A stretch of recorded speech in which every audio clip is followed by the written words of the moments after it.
What's up guys, and welcome back to yet another episode of Game On Garage. On today's episode, I'll take you through the whole process of buying new wheels. Now this is probably something that every car guy will want to do somewhere in his car owning life, and it's definitely something that can change the whole look of the car. But it can be quite daunting as there's a lot of things to keep in mind and a lot of numbers involved. So today I'll be breaking that down to you, showing you exactly the steps you need to take to ensure that the wheels you bought with your hard-earned cash fits properly and fits the style or the purpose that you're going for on your specific car. Let's get started. Alright, so the first thing you'll have to keep in mind is your PCD. In the MX-5 case, that's 4x100, meaning there's 4 holes and they are 100 millimeters, I believe, apart. The Toyota 86 over here is 5x100. That means there's going to be 5 holes and they are also 100 millimeters apart. Now this is very important because if you buy a 5x100 wheel for your 4x100 car, there's absolutely no way of fitting it. Another important spec to ensuring the wheels fit properly is going to be your diameter. Number 2 over here. The reason for that is your brakes and your calipers are also a certain diameter, and if you buy too small wheels you won't be able to fit them over your brake package. Especially if you're going with some sort of big brake kit, there's going to be a big chance that you'll have to buy bigger wheels to ensure that they specifically fit over the car. Now there's no set formula for this, as some wheels on the inside where they mount over the brakes are formed differently than others. So this is something that you'll have to measure when buying or when looking at your specific wheels and your specific brake setup. In the MX-5 case, stock it comes with 14 inch and we will most likely be going to 15 inch. 16 inch might look better aesthetically, but they're going to weigh more and tire options in 16 inch is a bit more limited, so I've decided we'll be going with 15 inch. The third wheel factor to keep in mind is going to be your width. Now that is how wide the tire is, also measured in inches, and there's usually a J or a JJ next to it. In the MX-5, the original daisies are 5.5 inches. Again, this might be a Fitbit constraint. There's only so much space between the end of your fender and the beginning of your suspension, and the wheel has to fit in there. You can't go wider than that unless you start cutting and wideboarding. The reason you want to go as wide as possible is to fit as much tire on there as possible. And the more tire you've got, the more grip you've got, the better braking, cornering and acceleration you will have. But the wider you go, the heavier the tire gets and the heavier the wheel gets. So there's a fine balance in that aspect as well. And on the MX-5, there's a lot of opinions, whether you're going for pure track day or just something that looks good or going all out stance. The last real important wheel spec that you have to consider is going to be your offset. This is something that doesn't really get understood by a lot of people, so let's have a quick look at what's meant by offset. So over here we've got the profile of a wheel, viewing it from in front or above or whatever, and the dotted line there is going to be our middle line. So in a 5.5 width wheel, that's going to be 2.75 on either side. And the offset is a difference to where the wheel mounts and the center line. So an ET45 offset, it's going to be 45 mils away from the center line, further away from the hub, meaning the wheel sits in more. That's why on the MX-5 it has this sort of sunken wheel look, which is very well known in the Jaguar E-types. So to get a more aggressive stance and a wider track width, you can go with a lower offset. The problem with going with a lower offset and even going into the negative is you're going to start hitting your fender. The problem with going with a too higher offset is you're going to start hitting your suspension parts.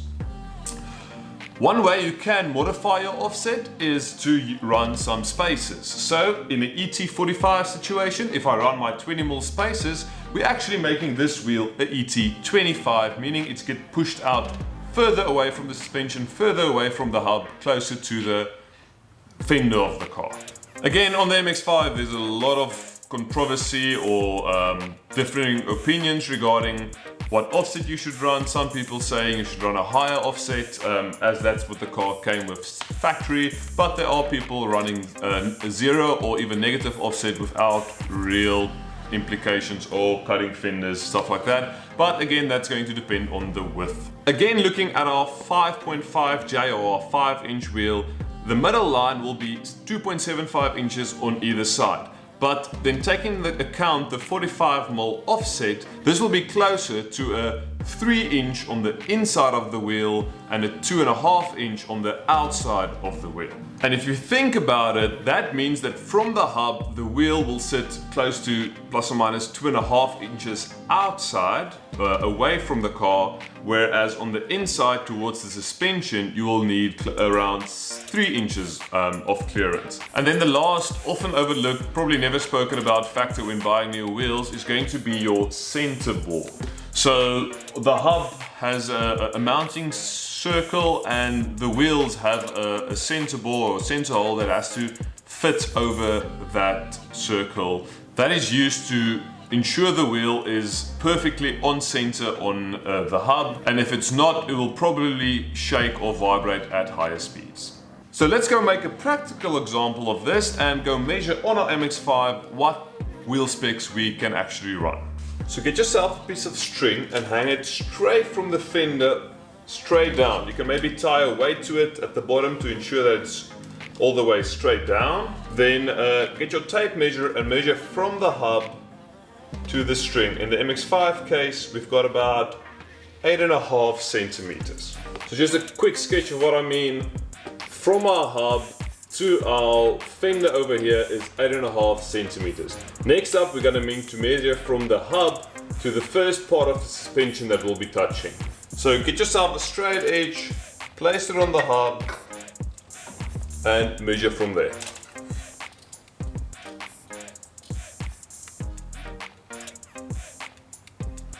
And on the MX-5 here, we've got about 20 centimeters. So like you can see here, from the suspension to the hub, we've got 20 centimeters. Now with these measurements, let's go do some math. So with all our measurements done, you'll be able to buy wheels much more accurately rather than trial and error. So theoretically, you'll be able to run close to a 11J or 11-inch wide wheel, but for the racing we will be doing, there's no real power upgrade, so there's no real need for such a wide tire for all that grip. So the lighter you go, the less rotational mass you'll have, leaving the car feel much more live. So in my case, I decided to go with a 7J wheel. Due to the weight as well as the tire options available and just the way that the tire looks on the wheel. So 7J should be around 187 millimeters, and on a zero offset car, that's going to leave you with 89 millimeters on each side, which as you can see, we only got 85 mil here. That won't really be possible. That's where the offset comes in. With a 35 offset, you need to add your 35 mil on the inside of the wheel as the offset pulls the wheel closer. As you can see, there's much more space inside than outside the hub. So you plus your 35 on the inside, you minus your 35 on the outside because the wheel's moving closer, which leaves you with 124 mil on the inside, which will fit nicely into our 20 centimeters or 200 mil, and then 45 mil on the outside, which will fit nicely in our 8.5 centimeters or 85 mil. If this still looks a bit sunken, we can always just add our 15 or 20 mil spaces, which will push this out again, leaving us with a more flush fitment. Well, I guess now it's time to see if my math are correct. Let's see how the wheels look on the car. Those of you following me on Instagram and who has been around for a while will actually know these wheels as I bought them quite a while ago. They are 15x7 ET35 wet sport knockoffs with some beautiful 205/50 15 Potenza semi-slicks. Yes, the tires are quite old, but they should do fine for the beginning. So while we're here, this is another problem that you have to keep in mind when buying new wheels, is you're going to possibly need some new lug nuts, as these don't fit into the holes of our wheels. Luckily, I've put these a while ago.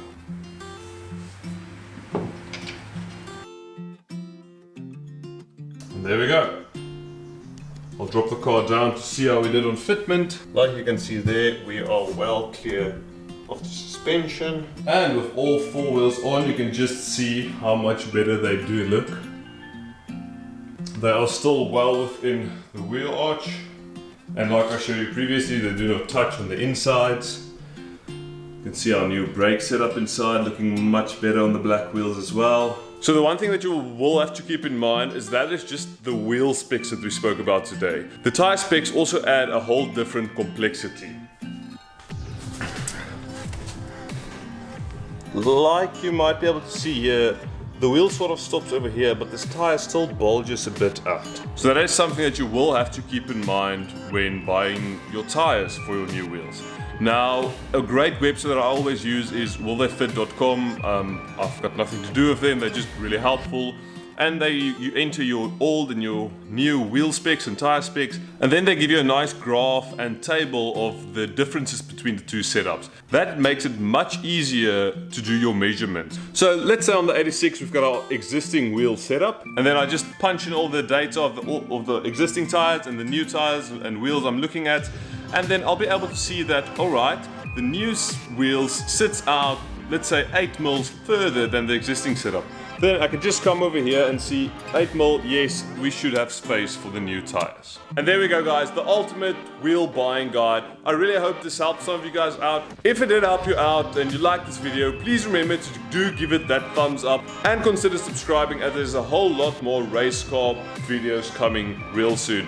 Yes, I know, I will badly fail the shoe test, but I've ordered my coilovers, they're on their way, all the way from Japan, so it just takes some time, but we will get to a much more race car ride height real soon. That might also fix some of our small camber issues. But in the meantime, remember, it's not game over, it's game on.